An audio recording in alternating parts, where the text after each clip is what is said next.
See, last time I think we were doing logs, weren't we? Yeah. What are we working on now? I'll show you. Okay. There.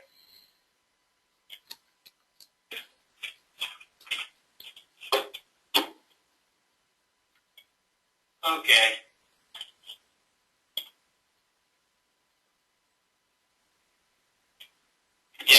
We'll just review these logs one more time. Okay. Like each expression has a single natural logarithm. Okay. It's natural log of 9 plus natural log of 2. Okay. What's that equal to?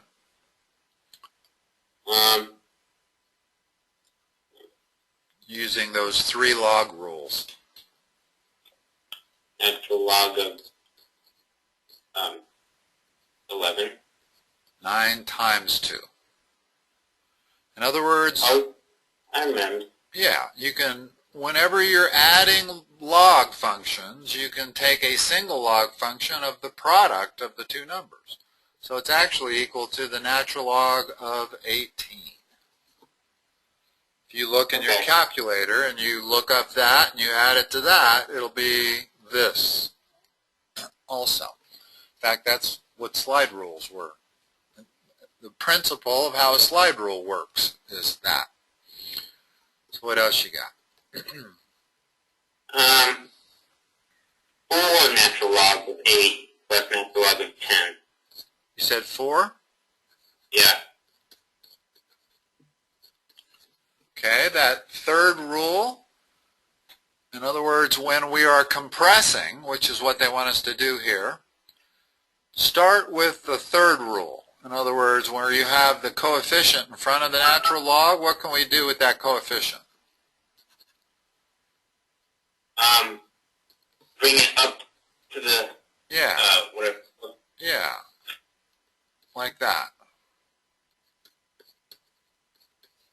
Now, once again, we're adding the log of 8 to the 4th to the log of 10. So what's that going to be equal to? As a single log? Times 10, or 8 to the 4th times 10. Uh-huh. And you can put in a number there if you want, or you can probably even leave it like that. I would suspect that that's just fine. But maybe not. I mean, you know your teacher better than I do. Does he usually multiply that out? 64 times 64 times 10? In other words, would he replace that with a number? Or is it okay to just put that as the expression? This actually shows that you kind of understand the problem more than if you put a number down there. I mean, your buddy could have given you a number to put in there. But by putting it in like this, it shows you know exactly what you're doing. You know, it shows you know how to compress that into a single log statement. Uh-huh. Okay. Okay. What else? 2 natural log of 8 minus 3 natural log of 4. What's our first step going to be? Put the 2 and the 3 up. Or 2 and the, yeah.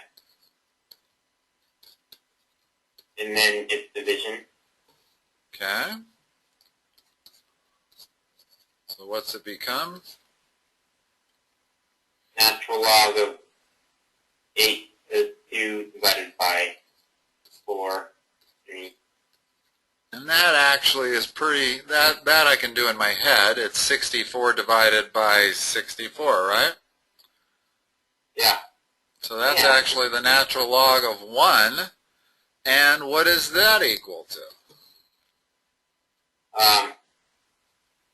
That's something you want to memorize also, is that not only is the natural log of 1 equal to 0, but any log of 1 is equal to 0.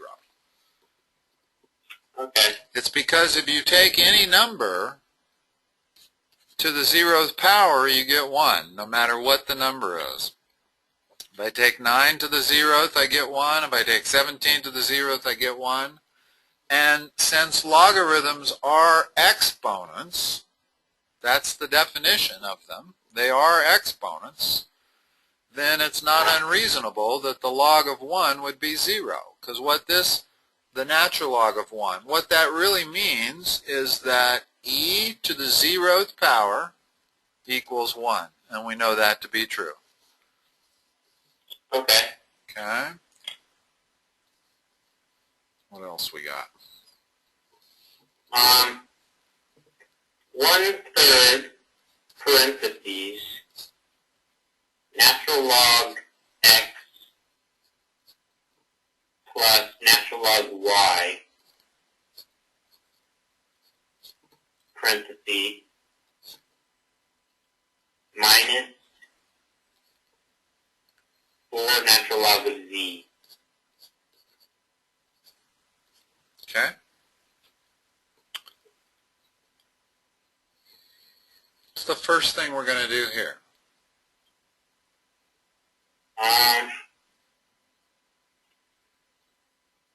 Bring the 1/3 up, or maybe make it a square root. No, your first answer was correct. Bring the 1/3 up, but really what we're going to do here is distribute the 1/3 first. Because it's not immediately clear that this 1/3 belongs here and here. But if I distribute it first, I get this.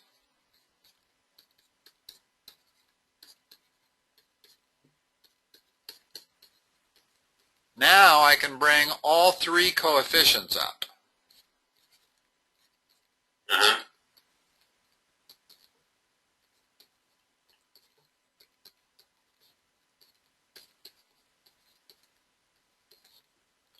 And now the final step is what? To turn it into a single expression. So you just have them all multiply and divide? Uh-huh. So you got x, and I can make this individually, or I could say xy parentheses to the 1/3, either one. Like that. In other words, I could also written in the numerator, I could have written it like that. That is the same as that. Okay. Okay.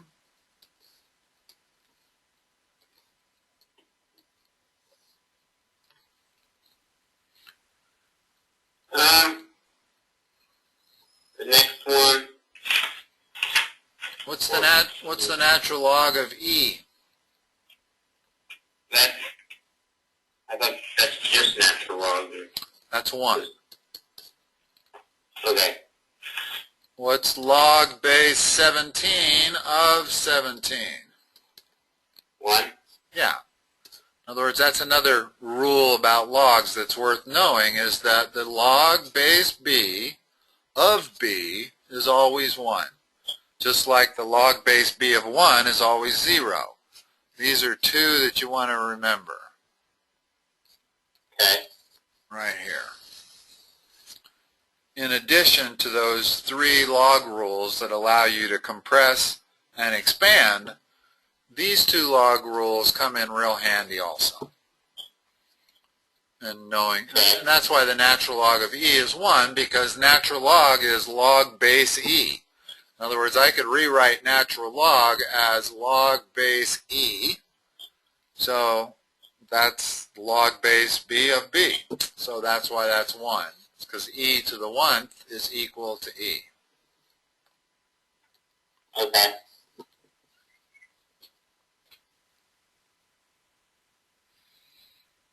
What's the next one? Uh-huh. We doing a half hour or an hour tonight? Hour. Okay. Next one is solve each equation and check your answer. Okay. Reason I want you to check your answer is because log equations frequently produce extraneous answers.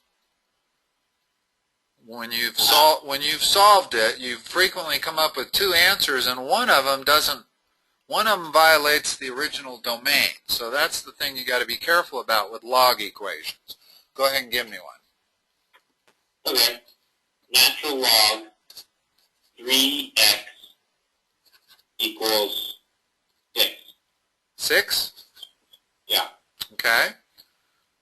solve this is very easy. Convert it to exponential expression. Okay. How do you do that? Take the left Good.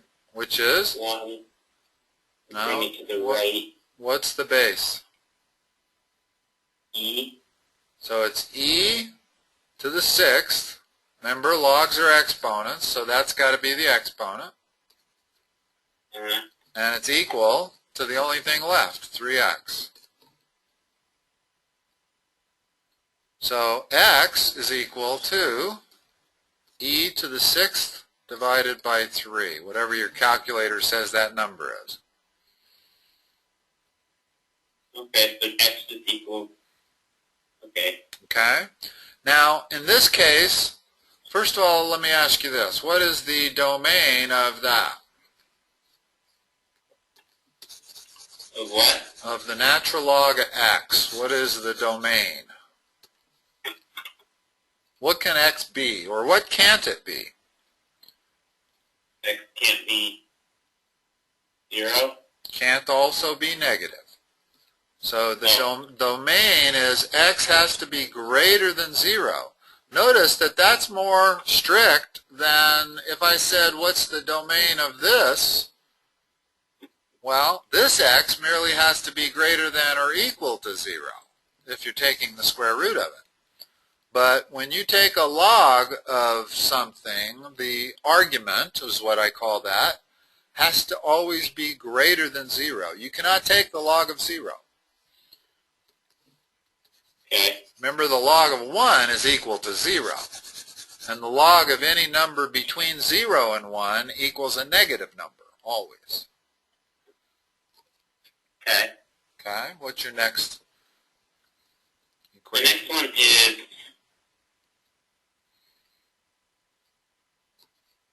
natural log, parentheses, 4x minus 1 equals 36. Very similar problem as before. Whenever you're solving these kind of log equations, the easiest way to solve them is just to convert them to exponential. So convert this to exponential. E 36 E to the 36th power equals 4x minus 1. Correct. Solve that.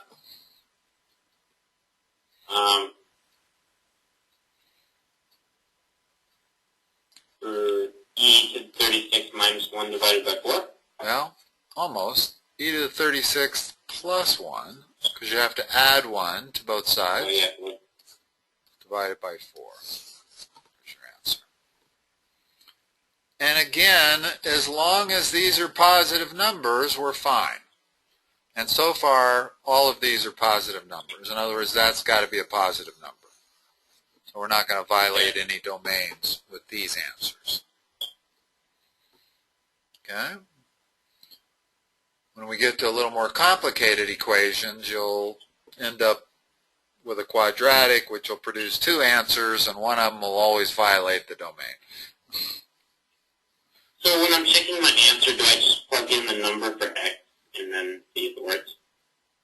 Yeah, let me give you an example. Let me think for a moment.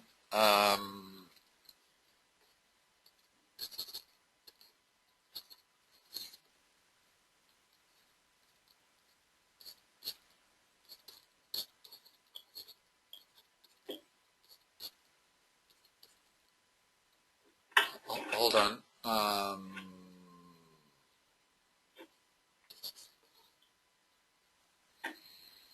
How would you solve this?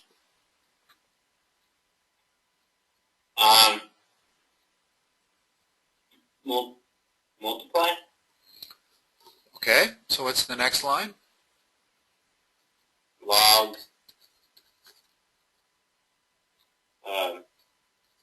Base 5 of... In other words, you can only use those rules, incidentally, if you have the same base. If one of these bases is 5 and the other one is 6, I can't do any of that stuff. But as long as you have the same base, you can multiply x squared, right? Uh-huh. Okay. Next step. Take 5 and put it with 2. Okay, when you say put it with the 2, tell me what that says mathematically. 5 squared root of 2.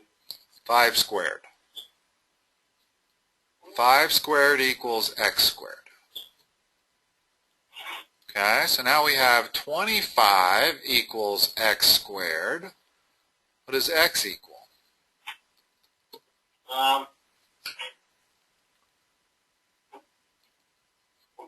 25.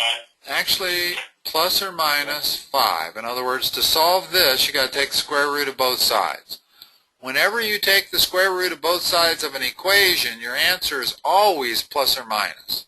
And it's the one thing that everybody leaves out. I would say that 95% of my students, if I ask them this problem, they would say 5 instead of plus or minus 5.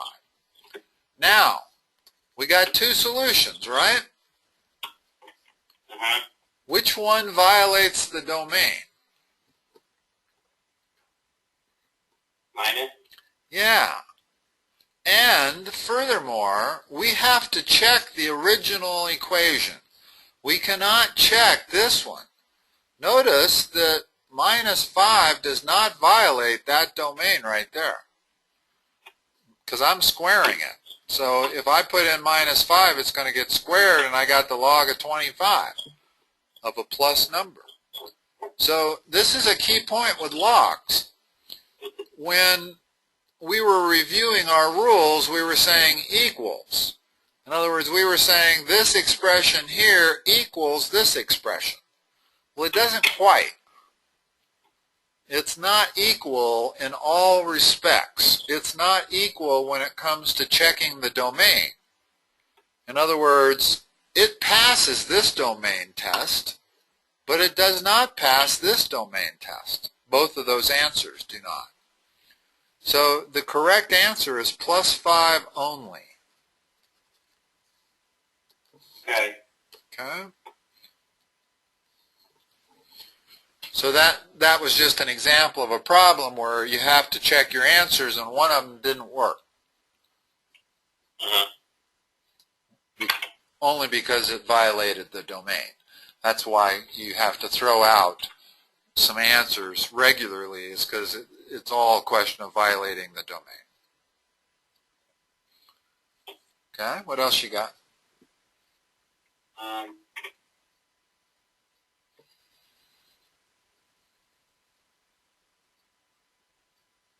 Natural log of parentheses t minus 1 squared equals, or Did you say 3. Did you say t? No, equals 3. But did you say the variable was t? I wrote that right? Okay. So that's what it is? Okay. So what's the first step here? Put it in exponential. No. I got this exponent here that I can do something with that'll make this problem easier. Put it in the front. Yeah. Why? Because now what's the next step?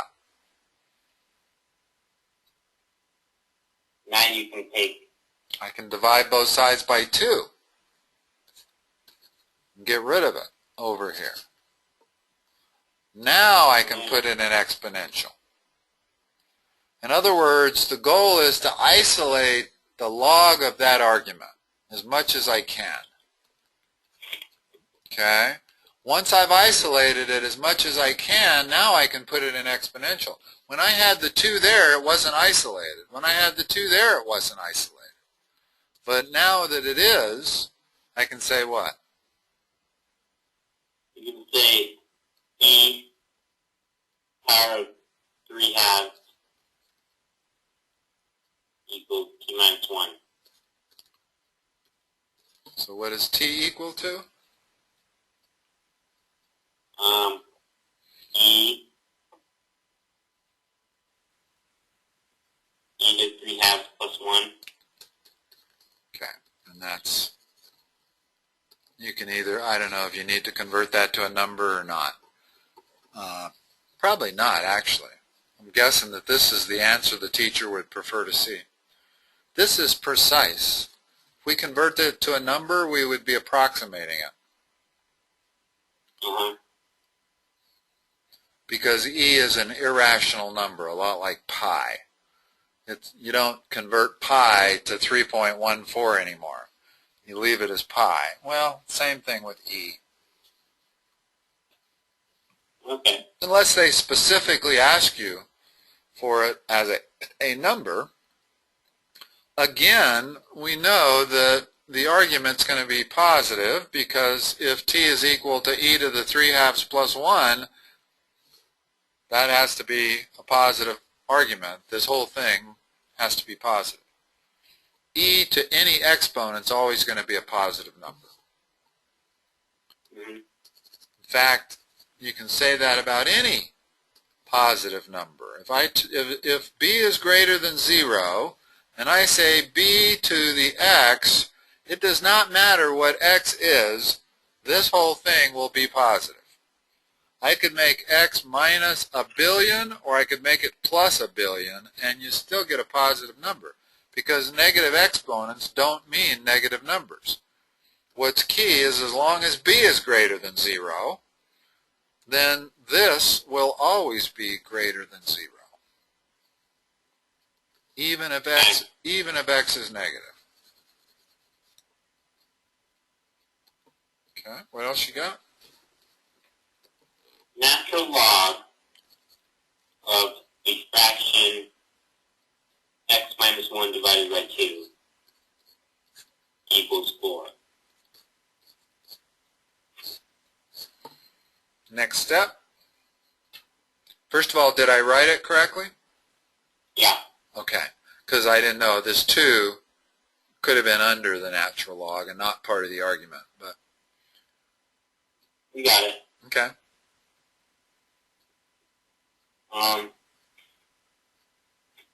Can you multiply by 2? No, you can't.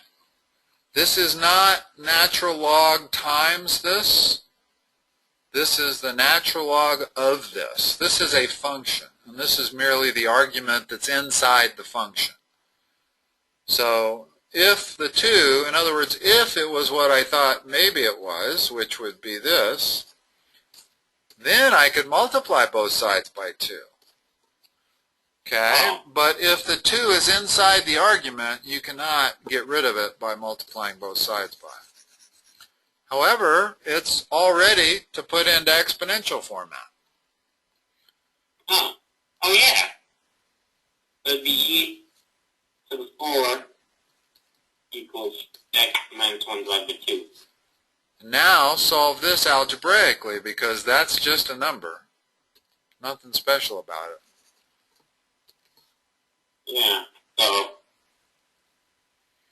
it would be So what's x? 2e to the 4 plus 1 is x. There you go.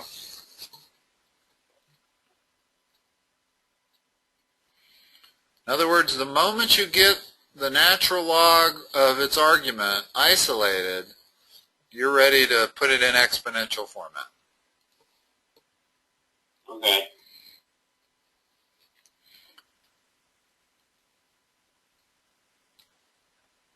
Next one equals, or is 2 to the natural log of 2x squared equals 1. Like that? Yeah. Is this 2 inside or outside? Is it like this, or is it like...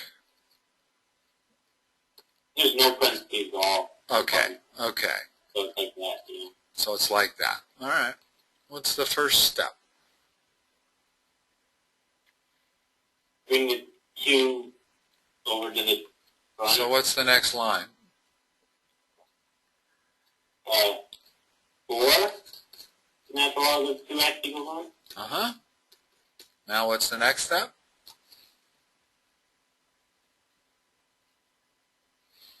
Remember, we're trying to isolate that. Divide by 4. Okay.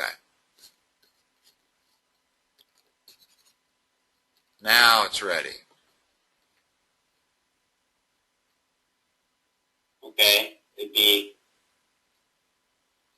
e to 1/4 power equals 2x.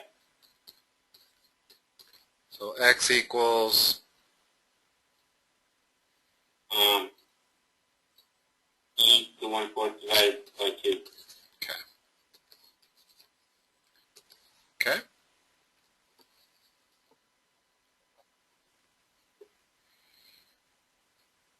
The next one is use natural logarithms to solve each equation. Okay, good. Give me a minute. E to the power of 2x equals 10. Okay. Now, first of all, that's an exponential equation. We can't solve that with algebra. We don't have it. I know. But what I'm saying is that we don't have algebraic means of solving this. We have to use logarithms. That's why logarithms were really kind of invented, was to solve problems like this. So if you take the natural log of both sides, which you can do, you can always do anything to the left as long as you do it to the right. Now what can I do? And you could put, Go ahead. Bring the 2x down. Okay.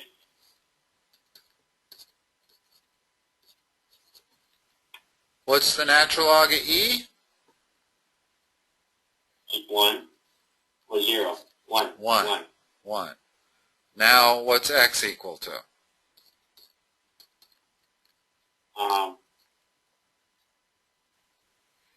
Is it 2x? So you're saying 2x equals 10 or 2x equals natural log? 2x equals natural log of 10, which means x equals natural log of 10 all divided by the number 2. Not the natural log of 5, but the natural log of 10, that number divided by 2. Remember, these are always numbers. Those aren't variables anymore. Okay. And in fact, when I look at that, I don't actually have to bring that down. I know instantly that that is this. In other words, whenever you take the log base b of b to the x power, that's always equal to x no matter what b is. Or if it's to the 2x power, it's equal to 2x no matter what b is. Whatever that exponent is, if I take the log of the same base as this base is, I get that exponent. So I can actually, I don't really save a step. I just, if I'm doing this on my own, I immediately do this. This is 2x over here. This is natural log of 10. Now x is natural log of 10 divided by 2. Okay. Okay. The next one is e to the power of x divided by 5 plus 4 equals 7. First step?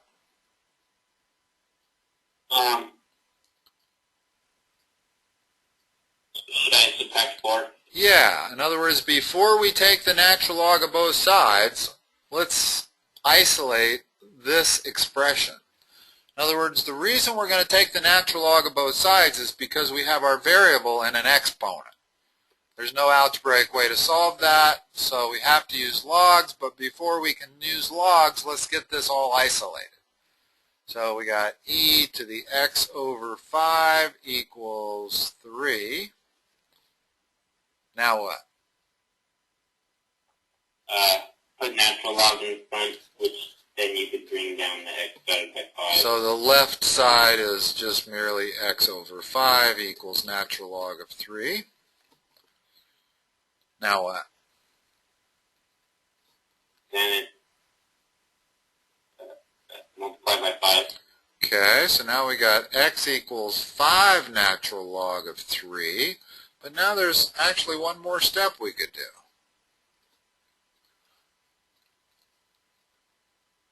I don't know that you necessarily have to do it.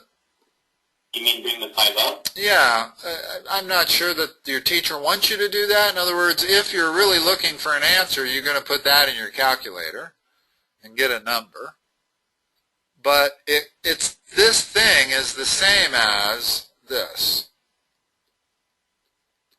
Or even the same as the natural log of, what's 81 times 3? 243?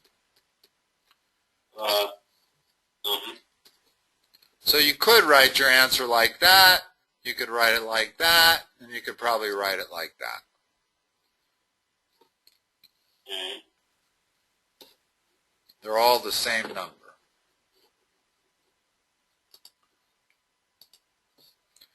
And as long as we keep getting just one answer, don't need to go and check it. Where you get extraneous answers is when you get two solutions, like that one problem that I gave you where I got plus n minus 5. Those are the ones you want to check. Those are the ones that almost always one of them won't work. But the problems you've given me are all single solutions, don't really need to check the domains or anything. Okay. Ready for the next one?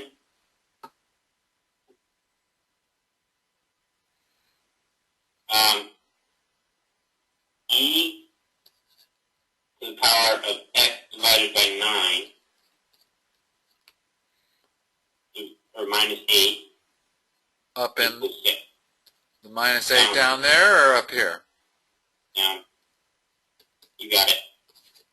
Like that? Yeah. Okay. First step. Make the 614.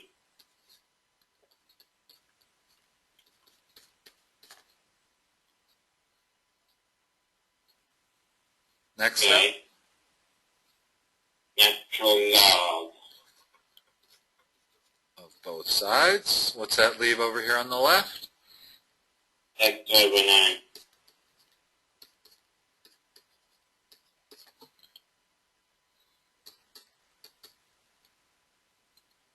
And then multiply by 9. If you're having to come up with a number, then I would go ahead and stop there and feed that into your calculator and get a number. If you're having to come up with an expression, then I don't really know. I don't know what your teacher would prefer.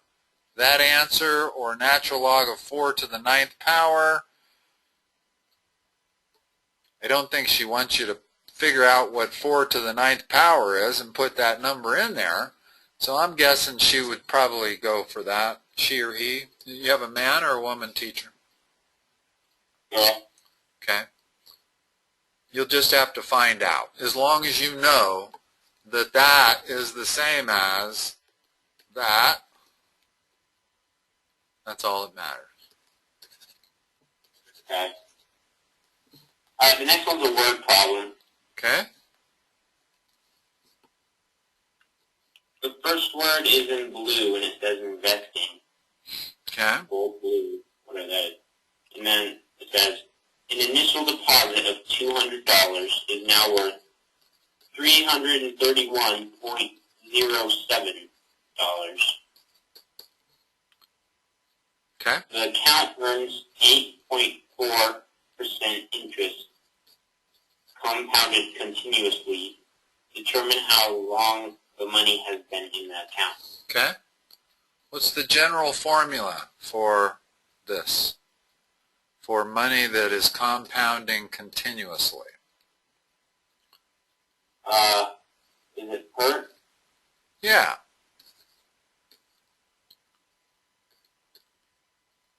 That's why they use P instead of A sub 0 or A sub 1. I usually don't use PERT. I usually use A sub 1 because A sub 1 is the initial amount. But P means the principal, I guess. I'm not sure what the P is supposed to stand for, but I think they put it in there so that people could remember it because PERT. So, what's my A, what's my P, and what's my R? A is 331.07. Okay. P is 200, and R is 8.4. Or actually, it's We can't use percentages in equations. We always have to convert them to decimal. yeah, So what is it? 0.084. Okay. Now, they want to know how long was it in there, so we have to solve this for t, right? Just like the equations we've been solving. What's the next step?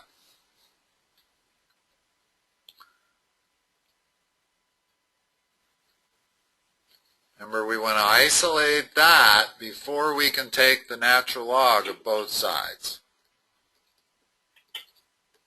Okay. Divide by 200. Okay.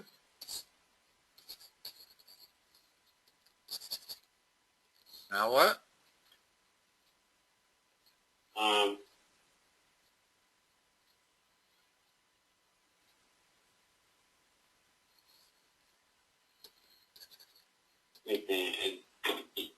Natural log Of both sides. Always say that, because you can't just take the natural log of one side of an equation. It's not allowed. In fact, you can't do anything to just one side of an equation, except maybe add 0 to it. But anything you do has to be done to both sides. Okay? So now what does the right side become? 0.084t natural log e. Well, but the natural log of e disappears because that's 1. Right? In other words, whenever we take the log base of the same base, we get this as an answer. So now I've got natural log of this fraction equals 0.084t. So what does t equal? All the left side divided by 0.084. And that's a perfectly acceptable answer right there. Okay. I mean, does she have you give numbers for this as an answer? I guess so, because the word problem said how many years. And so you would need to get that out of your calculator. Go ahead and do that. Let's make sure you can do calculator problems like this. Okay, we got it. I'm grabbing it right now. Okay?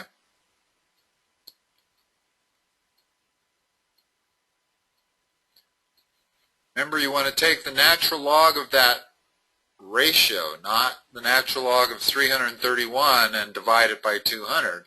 You want to divide it first and take the natural log of that 1 point whatever. Okay.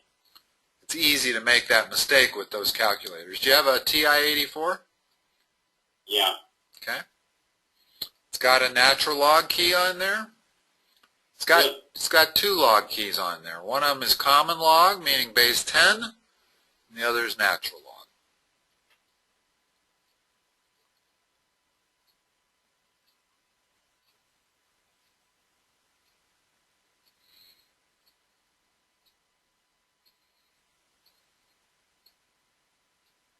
I got 6.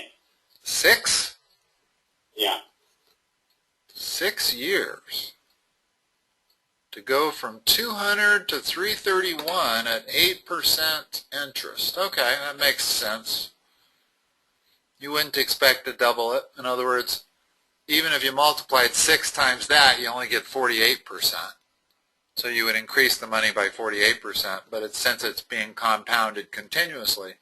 I guess what I'm trying to say is that you always want to check your answers as to whether they make sense. If I'd have gotten 76 years, that wouldn't make sense, because I know that I can take money down to a bank at 8%. I'm going to double my money about every 8 years or so.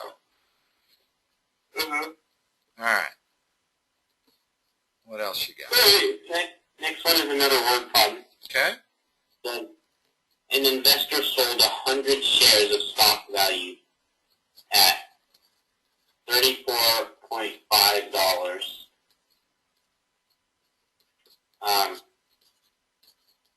per share. Okay.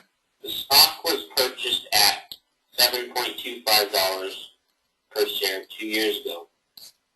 Find the rate of continuously compound interest that would be necessary in a taking account for the investor to make the same profit. Okay. So our formula is PERT. Alright. What is A?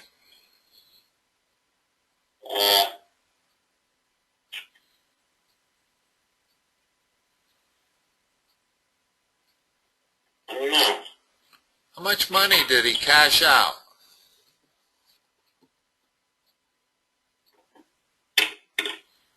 How much did he get? How much do you get when you sell 100 shares at $34.50 a share? You multiply that? That much. Okay. How much did he start with? How much money did he start with?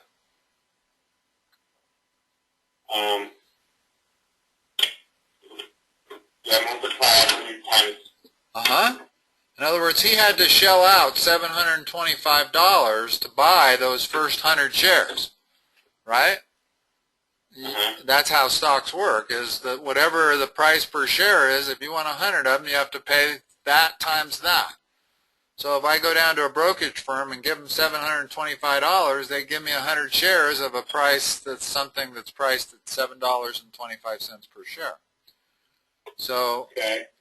and in this case, what time frame did they give? 100? Now, how long did it take to go from $7.25 a share to $34.50? They must have given 2. Okay. So we have R. Stock was purchased at $7.25 per share 2 years ago. Okay. So T is 2. Again, we have an equation that's not algebraic because the variable is in the exponent, and we have to use logs to solve it. So what's the first step? We're solving for R, the rate that this returned. That's going to be a pretty good rate, I guarantee you, because he multiplied his money by a factor of 4 over just 2 years. So this is going to be a decent rate. But how do we solve for it? What's the first thing? Put natural log in. No, got to isolate that. Oh, I need divide. Okay. I meant to say divide.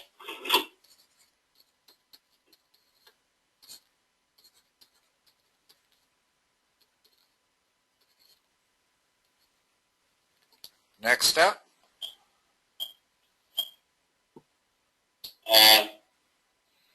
Natural log Of both sides.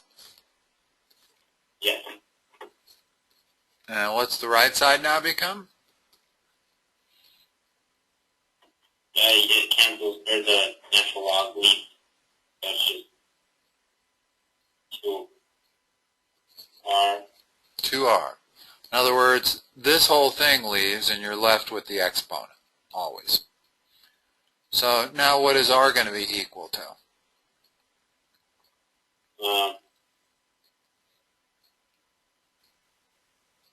You divide by 2. Right. But you divide by 2 like that. You can't divide that by 2. Yeah. It's not the same thing. 725 probably goes into that even number of times. I'm guessing, no, it doesn't. It doesn't go 5 for sure. It goes more than 4, so that's a decimal number, which means we can leave our answer like that, probably. Okay. And this disappeared, this 2 here. Okay? We got about 8 minutes. Have we covered all of the levels of difficulty or different types of problems, or do you have more that are different? We've covered all of them. Okay. Okay. Do you have any more? Last one's just kind of mental math. No, let's go through the last one. Mental math is natural log of e squared. That just be 1 squared. I'm sorry, the natural log of e squared? Yeah. No, it's not 1 squared. What? Well, first of all, bring the 2 down. Yeah. This becomes 1, so it's 2 times 1. Whereas 1 squared is 1. So this is not 1 squared. Okay. Okay? 10 natural log e. What's that equal to?